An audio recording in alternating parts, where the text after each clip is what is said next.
Fisher for three. Bang! He could. This is the Tom and Jerry Sports Show. Go!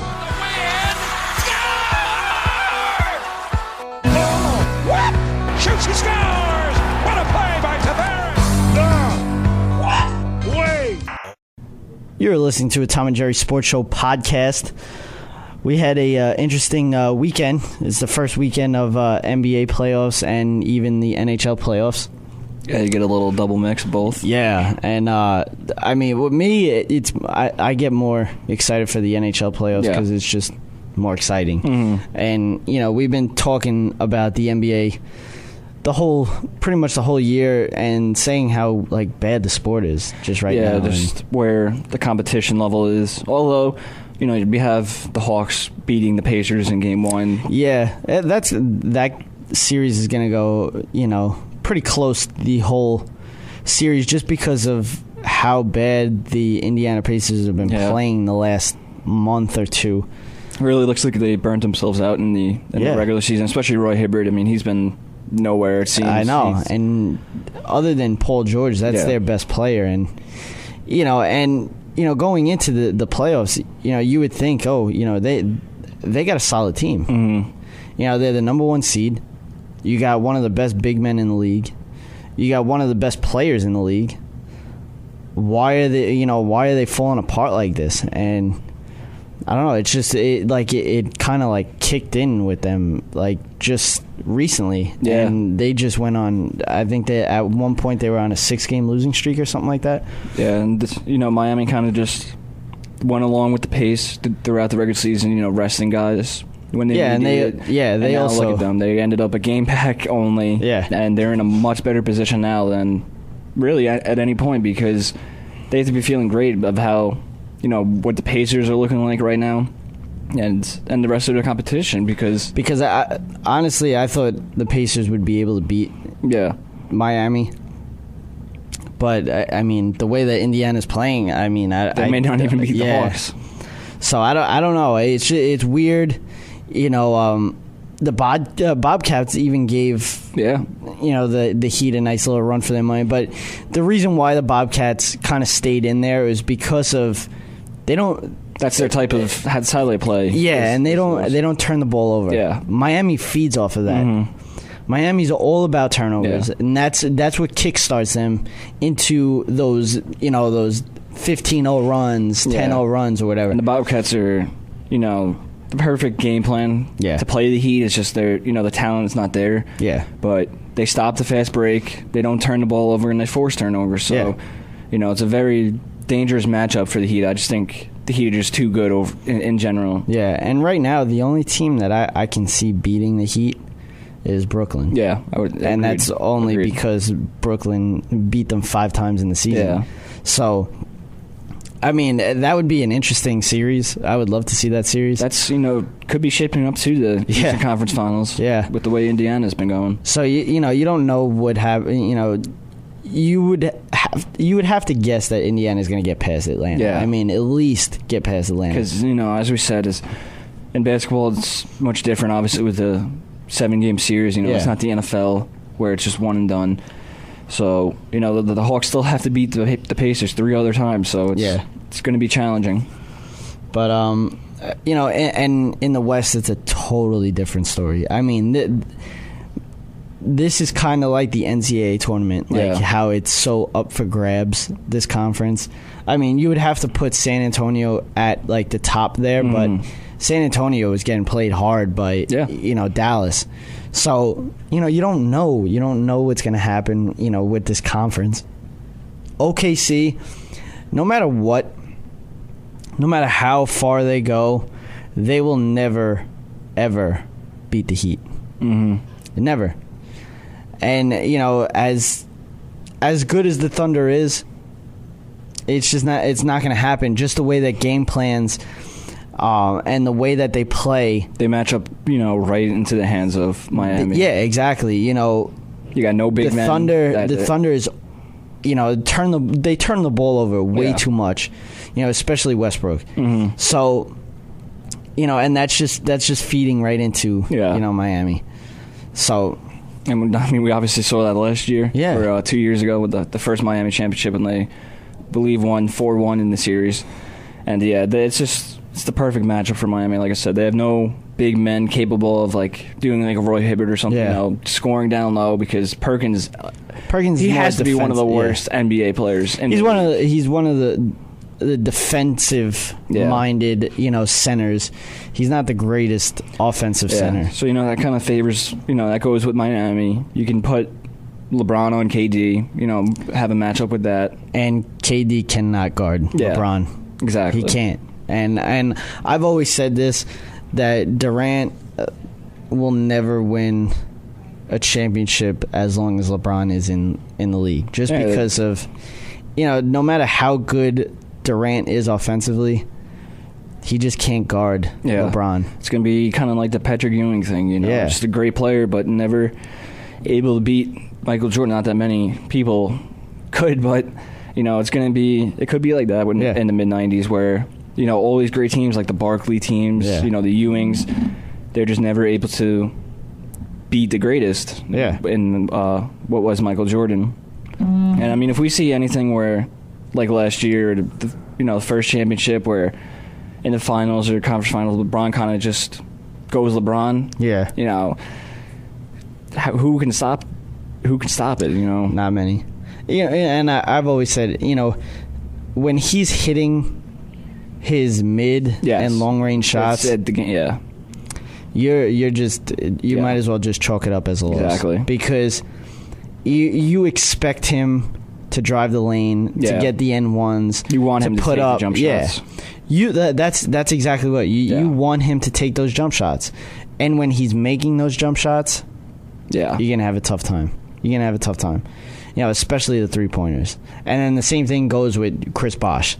There's Chris Bosh is hitting I'm his waiting 3-pointers. to see his magical moment that he'll have. I'm sure it's. Every postseason with this guy, he's hitting big three after big three somewhere. So I'm sure that's somewhere down the line. And I feel like Dwayne Wade is a little bit rejuvenated. Yeah, and he had his time off. Yeah, this comes with what I was saying about the regular season. I mean, Spoelstra playing it right. Kind of like the Popovich way. Yeah, letting guys sit, get the rest, and have them when it matters most. Yeah, which is right now.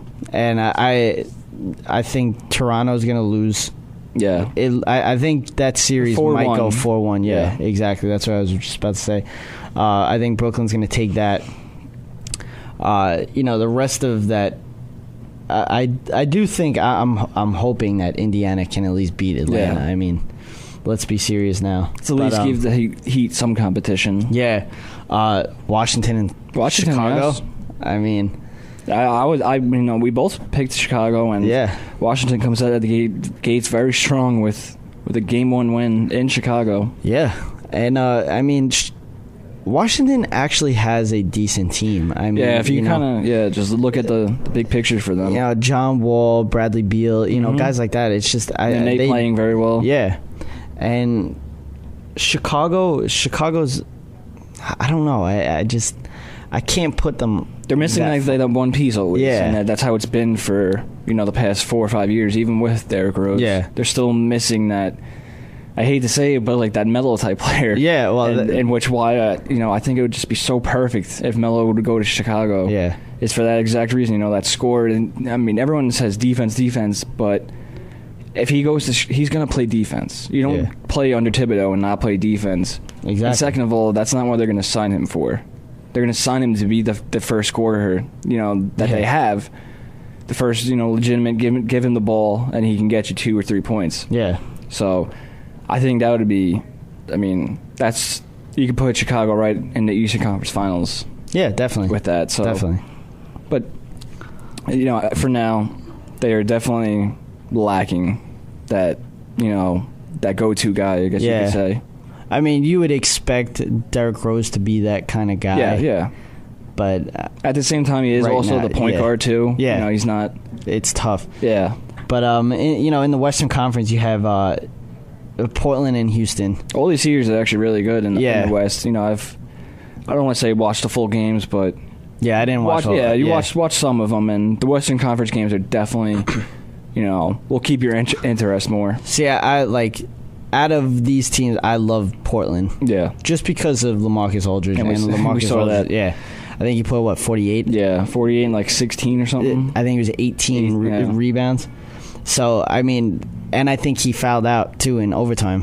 So, yeah, and they still get the win. Yeah, and Houston looked like they had that game the whole way. With this series, I feel like, Portland has it all around, really. I mean, with the team that they have a great point guard.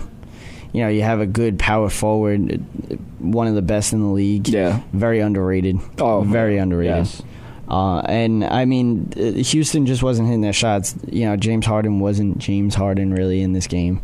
So, I feel like this series is going to go at least 6. Oh, so yeah, this is at least a 6 or a 7. At least 6. And, Houston obviously has home field for this.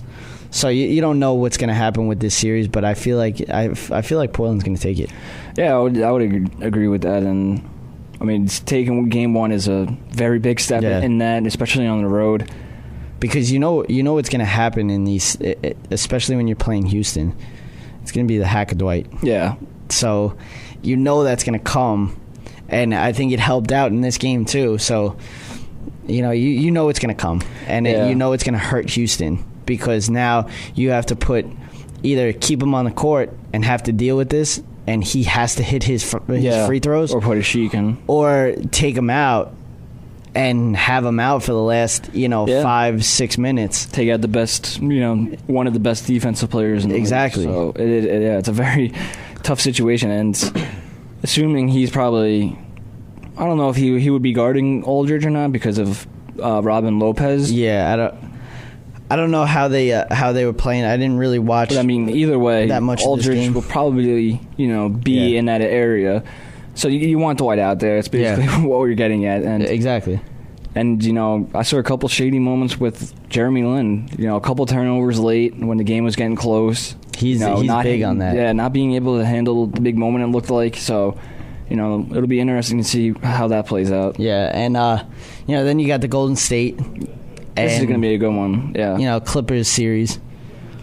This is definitely going to be a good one. Yeah. And how if you've been listening to us for the past year or two, we have no trust in the Clippers in the playoffs. No trust. I mean, a lot of people think that they've turned the corner. I was listening to Colin Cowherd. He feels like the Clippers have turned the corner. I don't see it. I don't see it either. I don't see it. I mean, we kind of saw some shades of what we were talking about last week with the Clippers, not being able to, deliver in the big moments. Yeah. We saw Chris Paul with 11 seconds left, down by 3, missed 2 free throws. Yeah. That's one thing right there. But I've always said this too. Chris Paul just cannot. He's not a clutch. He had a good game, but I mean, in that clutch moment when you need 2 free throws, you're the best player in the team, one of the best players in the league. To every analyst there is, you got to hit those free throws. Exactly. But I don't hear anyone saying anything about, those missed free throws or anything like that. Blake Griffin couldn't stay on the floor the entire game. Yeah. And they should be killing them down low because there's no Andrew Bogut. Yeah. They should be absolutely killing them down low. Exactly. And, just quick breaking news into us today. Mike Woodson was fired, and his whole staff was, too. So Phil Jackson cleaning house with that coaching staff. I mean, this is like any situation, bringing like a new GM or whatever. They want their own guy. And the only reason why I bring that up is because there has been rumors that if Golden State gets knocked out of the first round here against the Clippers, that Mark Jackson is on the hot seat, and he would be a better coach than Steve Kerr. I think that would be a big mistake by Golden State to get rid of Mark Jackson, because who were the Warriors before he even got there? Exactly. And I know Steph Curry and everything, I get it, but they would still be most likely bottom dwellers or close to it without Mark Jackson. And if the Knicks were somehow able to get him, that would be huge. That's a solid. Be huge for the Knicks, because he's got a couple of years now under his belt. It's not like he's not new to this whole thing. So I think that would be a great move if the Knicks could do that. And Phil Jackson could too. I mean, he's Phil Jackson. Like, anybody's going to want to work for this guy. Yeah. And, because the front runner right now for the Knicks job is obviously Steve Kerr. Yeah. Phil Jackson is big on Steve Kerr, obviously, because he was a player under him. But, the thing with this whole situation is Steve Kerr is he's never coached. Yeah. He's only been in, the, business and all that stuff part of, or like management part of, basketball. So it'll be interesting to see him as a head coach. Yeah, definitely. To see how he runs things. And it sounds like that, Phil Jackson wants the Knicks to run the triangle. Mm-hmm. So I don't know if they have the players for that. Because, you have to have, of course, the right players for that. And without Melo, they don't have that go-to player, like he's had with Chicago and exactly the Lakers. And so, it's going to be tough to run that triangle without, especially a big man, because Tyson Chandler is not an offensive big man. Exactly. I don't care what anybody says. Yeah. He's not an offensive big man. So usually you need an offensive big man for that triangle offense. So it's gonna be a fun offseason, especially around. This is gonna be a really good one. Just from an interest level, see what moves the Knicks make, and exactly. Everybody's gonna be looking at Melo. That's what I'm really focused on is seeing what he does, because there's a lot. Yeah. He has to think about now between big time. Phil Jackson or taking my options elsewhere, because if Phil Jackson wasn't here, he's gone. 150% guarantee. He's nowhere near staying in the Knicks, but Phil Jackson just has that presence about just winning. Yeah. So he has to keep that in the back of his mind. I mean, say he leaves and the Knicks, make a lot of good moves in the next couple of years when they free up Amari's contract and Bargnani's contract. Yeah. It's gonna be an interesting offseason. Yeah, especially around the Knicks, and then even around every other team, because of the names that are on the free agent list this year, and especially even next year. Next year's the big one, yeah. So it'll be fun to watch, and I mean, to be honest, it's like. It's kind of like a video game. Like you love playing the game, but when you're playing a season for you love the free agent part. Oh yeah. Everybody loves that free agent part. Now, if free agency was about a week before the season started, that would be ideal for anybody, because you're so excited for the draft and for free agency, and then you have to wait another couple of months. For your team to be able to play out with those new players that they get. So it's kind of like a an up and down moment. Like you're so excited that they're making moves. Exactly. And then you turn around and you're like, oh wow, I got to wait another 2 months to actually watch this on the field. Yeah, especially with football, because it seems like it happens so early in the free agency. If your team makes like a big splash you're really hoping for. I mean, you have to really learn some patience. I mean, look at the teams this year. I mean, you're going out and you're getting a DeMarcus Ware, the Browns. I mean, how Brown fans have to be feeling good for the first time in a very long time. Absolutely. You got Hoyer coming back. Had a nice little 3-game win streak last year for him. Yeah, made a lot of good moves defensively. And, generally, overall, the Browns made a lot of decent moves this offseason. I mean, the safety that they brought in. Yeah. Got bringing in Dansby, too, for the linebacker. They brought in a lot of players, and I mean, a lot of players, and they are solid players, too, especially on that defensive side. I mean, if Hoyer really is what he showed in those 3 games, I mean, there's no reason they shouldn't be 8, 9, 10 game winners. But even that, you're looking at, they got the number 4 pick, right? Yeah. So it's going to be. You don't want to miss on that pick either, because you don't want to ruin all the momentum you had going into the draft. Yeah. Like I think if they took a quarterback and it was anyone but Manziel, I think some people in Cleveland being, a little more not happy-ish with that move. And it's nothing against the other quarterbacks, and I'm not saying Manziel is the next, whoever, like Russell Wilson or anything like great whatever, but like if just Bridgewater or Bortles, I just don't see them being sold with the fans. Yeah, that's who they really have to go after. The Browns is, keeping the fans basically where they are right now. Yeah, and I'm not sold, and I've said this before. I'm not sold on any of the quarterbacks in this draft, especially the big ones that everybody's been talking about. Teddy Bridgewater, Johnny Manziel. Bortles. I'm not big on these guys because I've watched them in college, and I don't think that they're the next great thing. Yeah, exactly. And like today I was listening to Colin Cowherd, and he was talking about the Gruden camp on ESPN. Yes. And he was talking about how these quarterbacks have that it, like he brought up like Andrew Luck, and how in that interview that Andrew Luck was like, he was like a professor. Like he knew every part of the game, and he was talking about this and what he would do in this situation and this and this and that. And then he was talking about how Cam Newton wasn't, Cam Newton has the athletic, ability. He had, he's a great, quarterback. But when it comes to the mind part of the game, like where you have to memorize these things and this and this and that, arguably the most important thing for a quarterback. He's not the greatest at that, and hence why Carolina kind of simplified their whole game plan and their whole playbook and everything for Cam Newton.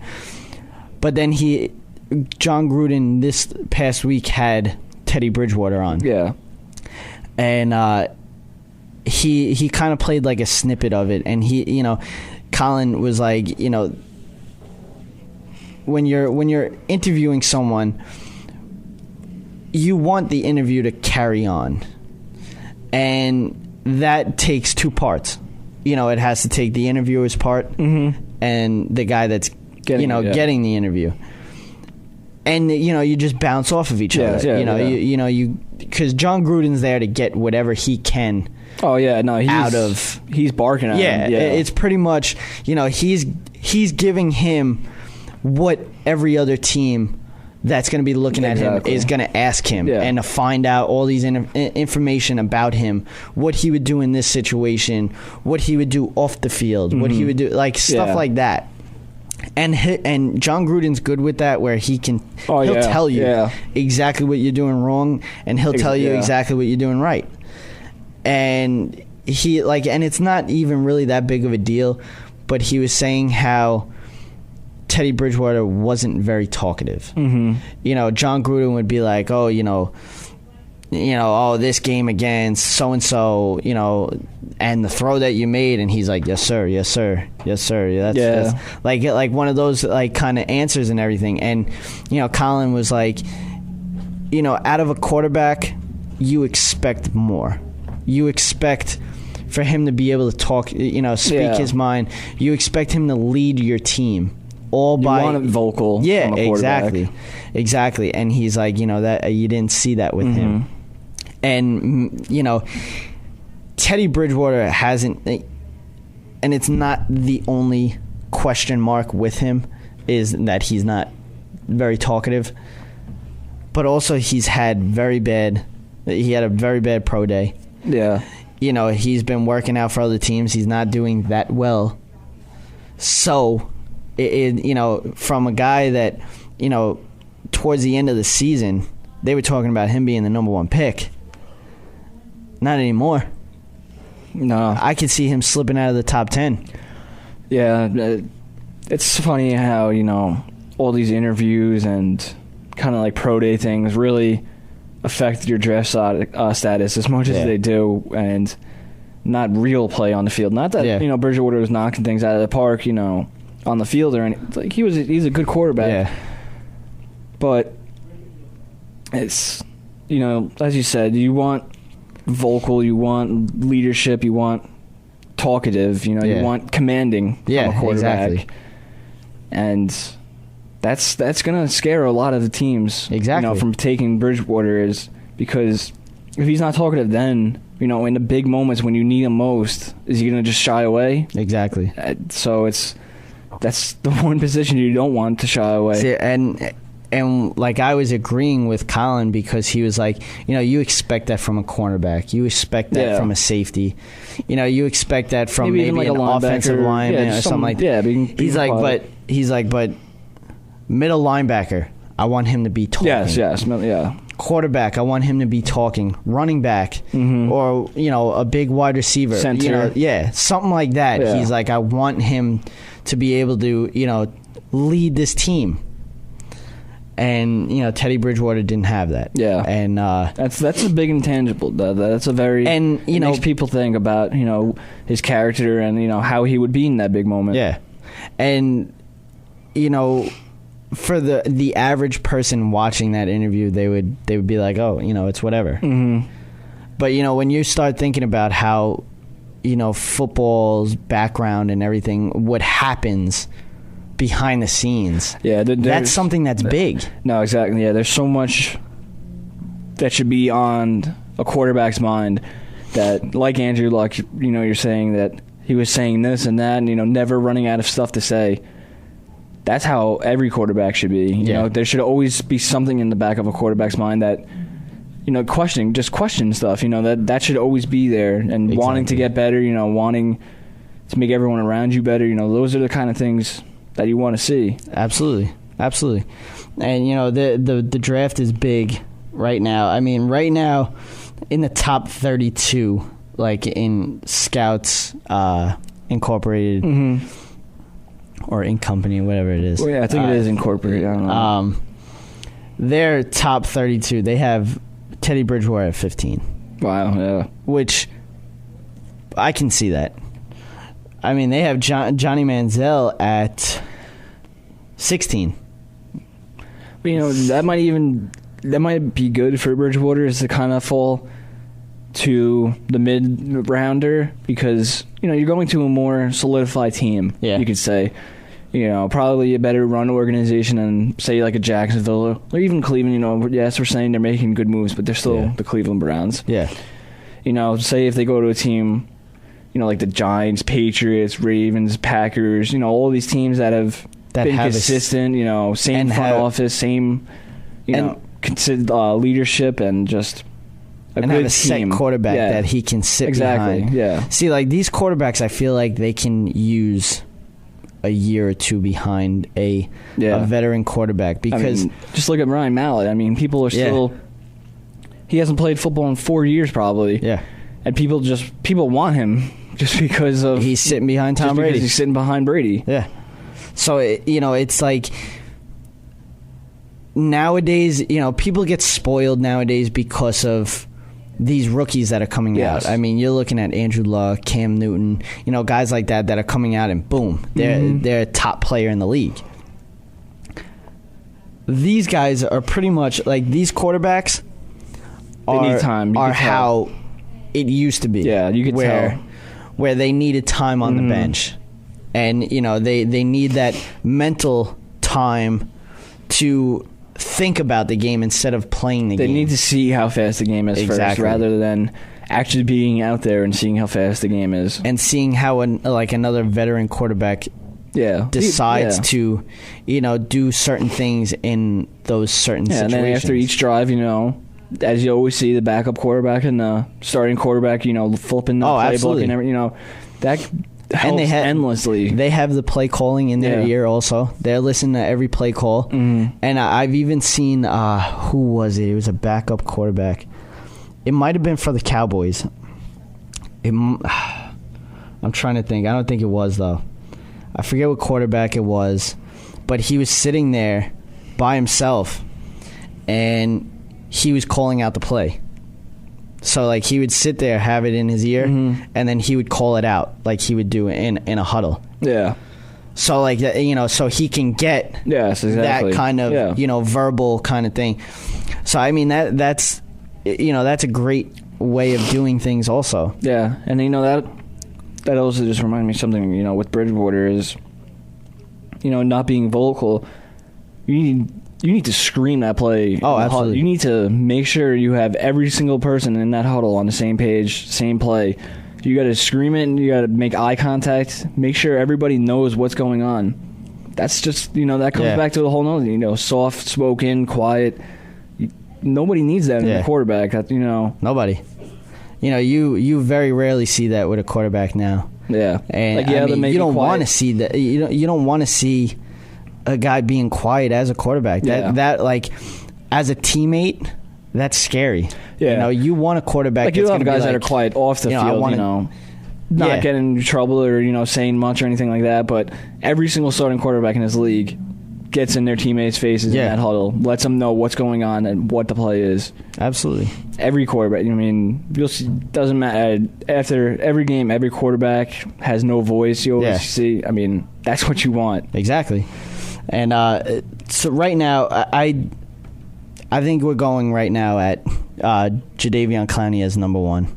I think that's just what's going to happen. It's tough though because of the formation that they do play. Yeah, is I believe a 3-4. So where do you put him? Yeah, I think he would be phenomenal as an outside linebacker. I think he would be even better than a defensive lineman for him because he's going to get manhandled on the offensive line. I'm sorry, at least in his first year or first year or two, he's going to get bullied.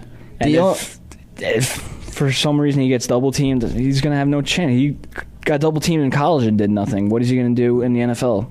The only thing that's going his way is his speed. Mm-hmm. If you can just get that quick, first step, a lot of these offensive linemen are not going to get, are not going to grab you. Just look at, DeMarcus Ware does that.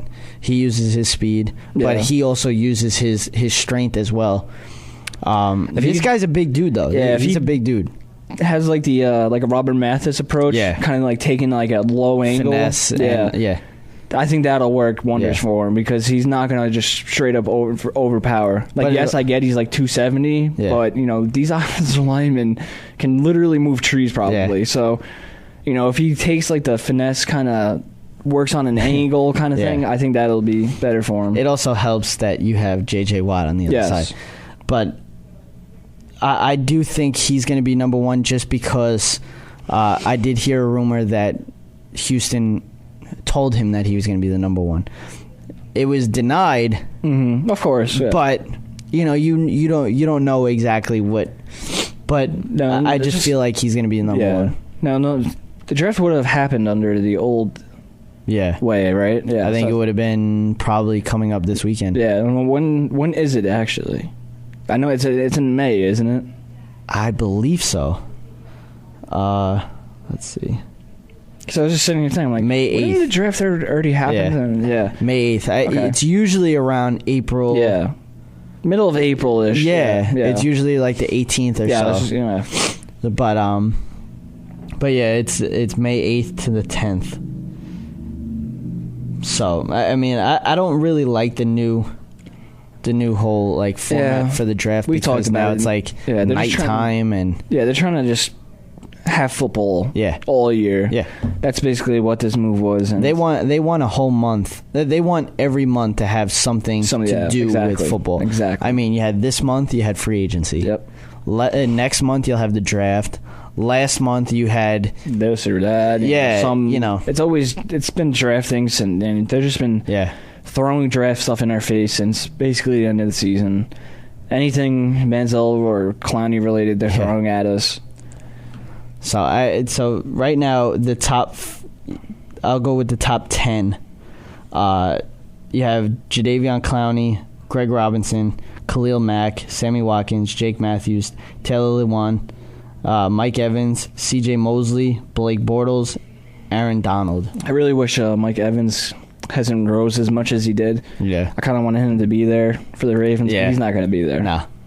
You might have a chance for maybe Marquise Lee. Yeah, there will be a wide receiver, but Mike Evans is definitely the one I wanted because he's like that possession receiver that you stored. But we've always said that this draft is very, very heavy in wide receiver. Yeah. So no matter what in the first round, you're gonna draft a solid wide receiver. Exactly. So, But there is rumors that Detroit wants to trade up to get Sammy Watkins to go along with Calvin Johnson. They should. So that would be very dangerous. Yeah, because Watkins is not going past 4 or 5. He's not going past that. There's no way he's going past 5. Yeah. And right now, I mean, I can see him going number 2 to the Rams. Exactly, we've always said this. We think it's going to go number 2 to the Rams. Well, I mean, there you go. The Rams are going to do it again, I think, then. Yeah. They're going to trade get more first-round picks. They're going to trade that number 2 pick again. Yeah. Because then, there's not like that one guy that they have to take. No. They have a solid team all around. Yes, they could use wide receiver. Yes, they obviously could, but when you can stockpile, picks, I mean, you're going to do it anytime you can. Yeah, absolutely. I mean, they did it with Redskins, and I mean, this is the Redskins pick. Exactly. So this is the Redskins pick at number 2. This is why you trade, and I think their pick is like 10 or 11 or something like that. Their actual pick. Yeah, I believe so. I think it's 13. Yeah. Okay. So there you go. I mean, so they could potentially trade this second pick and get, who was it again? The Lions. Yeah. Where are the Lions picking? The Lions are picking, I believe. Because, I mean, they're going to have 2 very decent first-round picks this draft still. Yeah. And trade 1 pick that's not even theirs to get more picks. Yeah. So, I mean, if they're smart with their moves that they, the guys they get in the draft, the Rams can make a very, big step in. I'm not going to say, anything crazy because of the division they play in, but they'll be a very, very improved team. Yeah, the Rams have the 2nd and then the 13th pick. And then Detroit would have the 10th pick. Yeah, so they're going to have if they trade, the 10th and the 13th. Yeah. So, I mean, if you're trading that, you'll have the 10th and the 13th pick. It's crazy. And obviously stockpiling, and then you'll probably get a next year first round. Yeah. And I mean, if you're that stupid like the Redskins were, you'll get a next year first round pick. Yeah, I think it would be like a swap of picks and probably like a next year first rounder and maybe a middle rounder or something like that. But yeah, I mean that's probably music to the Rams' ears right there. Absolutely. Talking about draft, the draft. I went and saw the new movie out, the Kevin Costner movie, Draft Day. And, I mean, that kind of movie is for football fans. Yeah. Because there was not much football, like, playing or whatever. Yeah. But it was more, behind the scenes. Like what actually goes on. What a GM really does on Draft Day and the day leading up to Draft Day. And it was just, how his phone just rang nonstop. Like, oh, you got the first pick. Who are you going to go with? Who are you going to go with? Who are you going to go with? Do you want to trade this? Is that the base? Do you want to trade? Like they have the first draft pick? They have... I think they did have the first round pick. So, the first draft pick. So... it was... yeah, you can imagine just how many calls they would get. Yeah. Interested in that. I mean, like, pick. Just, like, my dream would to actually be able to be a GM or just to kind of be in that war room when everything's going on. Like, just to be a part of that. Yeah. Like, just, sitting there and just being like, all right, I'll give you this pick for this, this, and this. And I'll take this player as well. I mean, your job's on the line. Literally every phone call you make. Exactly, and it's just like an exciting rush like that. Like you could just pick up a phone and it could just change that whole team around, or it could just change your whole career. You never really think about that on draft day. You just think about what your team's gonna do. Exactly. I mean, you got to think about. All these GMs and officials for these teams are going literally insane. Back at their headquarters or wherever they may be. I mean, phones going left and right. I mean, it's got to be insane. Then you got to deal with the salary cap, how this would work under the salary cap and everything. So it's just a crazy lifestyle that I would just love to be a part of, just because I'm that much of a fan, and how much this stuff just interests me. Yeah. I'm just so interested in that part of the game. I don't even have to, be in any of the orders or anything. Yeah. You can just throw me in a corner and I'll just give me some popcorn. Exactly. Just let me watch. Exactly. And, it kind of brings it back to, what I did this weekend. I got the chance to take batting practice at Yankee Stadium on the field. And, like I've been telling people, just... the fact that you're taking batting practice on in Yankee Stadium on the field, the same batter's box that Derek Jeter walks into or whatever. Some people would think that's oh yeah, that's awesome. I would love to do that, something like that. That it was so much more to me. Yeah, exactly. Yeah, because I'm sitting and I wasn't reminiscing your childhood. Yeah, that's everything right there. And it wasn't I didn't really I wasn't really talking to many people. I just sat there. It in, yeah. I just sat there and soaked every minute of it in. I sat in the dugout. Mm-hmm. Right where all these players that I idolize. And I'm going over to the helmet rack. I'm taking a helmet out. I'm taking a bat out of the it's just it was just you're just in the moment, and it's just you're walking into the dugout and it's yo, this is the Yankees dugout. This is where they sit. This is what and then you look at everything else and they got a heater under the bench. Then on top of the bench they got air conditioning. So it's these guys have the life, and then you walk down the stairs, inside the dugout where they would go down to the clubhouse. Yeah. They got a batting cage right in there, right as you open up the doors. So and obviously we couldn't go towards that, but I mean just everything else, everything. Just put just standing up on the stairs and just looking out on the field, it's got to be just perfect for a baseball player because exactly what we're talking about.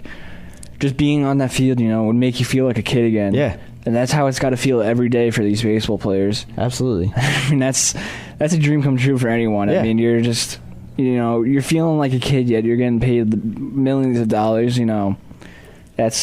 We don't even have to get paid millions of dollars. I mean, I would just have being there, have a lot of fun. Yeah, experience, soaking it all in, as we said. I mean, baseball is just, I don't know, it's our favorite sport. Yeah.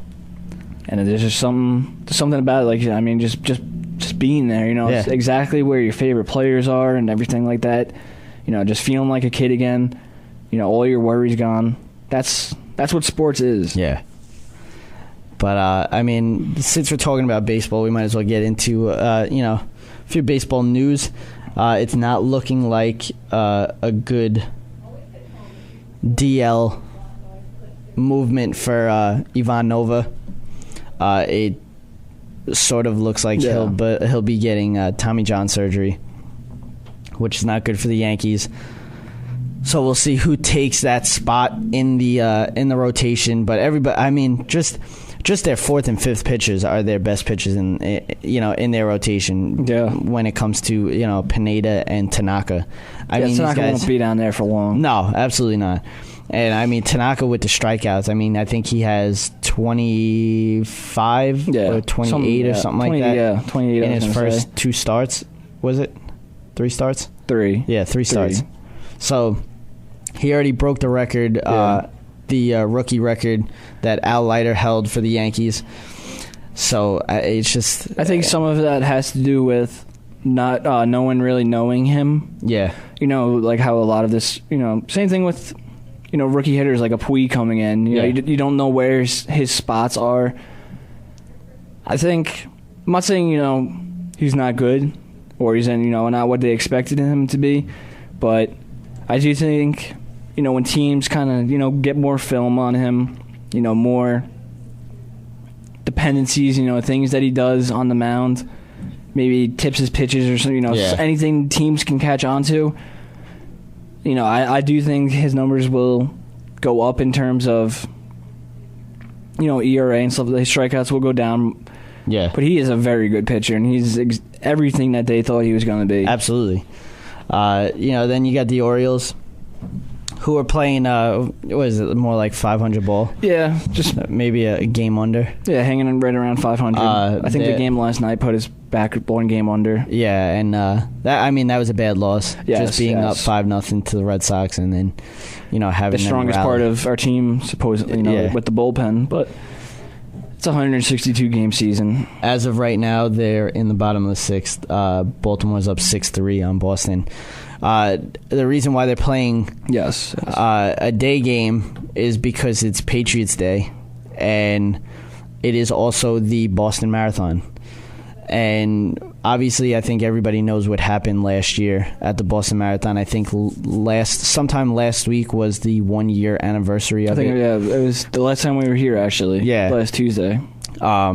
It if you didn't know, which you must be living under a rock, but Boston, there was Boston bombing. There was 2 or 3 bombs. I think it was 2. 2, and then 3 people passed away, and 120 something injuries or something, something crazy with the injuries. And it kind of tragedy always brings a whole state or country together. Yeah. We've seen with the 9/11 attacks how it brought all of America together. not just New York. That was especially New York, but it was the whole country. It was everyone.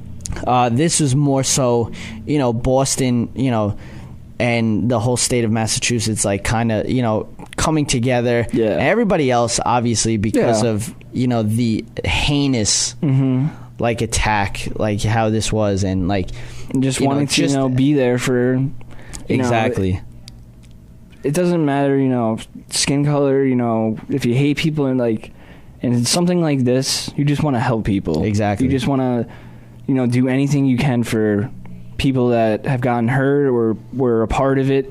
You just want to build your country up, and that's what makes this country what it is. Yeah. And as special as it is when something bad happens, we got billion of people ready to do anything they can to get back to where we were.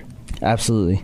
And this is and actually the news of the day was the person that won it was the first American to win the Boston Marathon since I think it was 1983. Yeah, 83.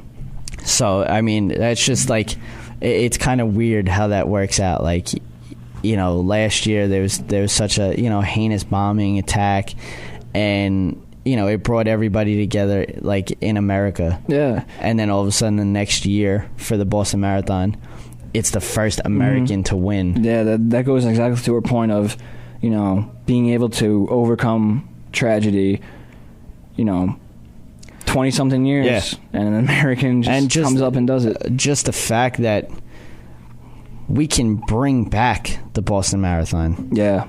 A year later. Yeah. And everybody showing up, And there might not be as much as there was last year just because of the whole, just the fact.